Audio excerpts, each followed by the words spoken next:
सकाळी मोबाईल हातात घेतला आणि एक बातमी समोर आली,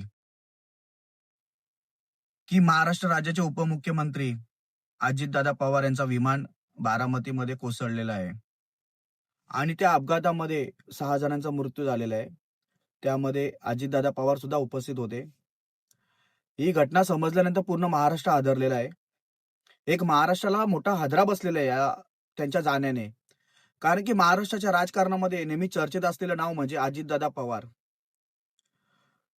सभेसाठी सकाळी मुंबईवरून निघालेले अजितदादा पवार अचानकपणे बारामतीमध्ये त्यांचा विमान कोसळतो आणि त्यांचा अपघात होतो. ही खूप दुर्दैवी घटना आहे. एक महाराष्ट्रासाठी मोठा धक्का बसलेला आहे. महाराष्ट्राच्या जनतेला एक मोठा हादरा बसलेला आहे आणि नक्कीच त्यांची कमी महाराष्ट्राच्या राजकारणामध्ये भासून येईल आणि नक्कीच त्यांच्या जाण्याने महाराष्ट्राला एक मोठा धक्का बसलेला आणि मन सुन्न करणारी घटना घडलेली आहे. महाराष्ट्र राज्याचे उपमुख्यमंत्री अजितदादा पवार, तुम्हाला भावपूर्ण श्रद्धांजली.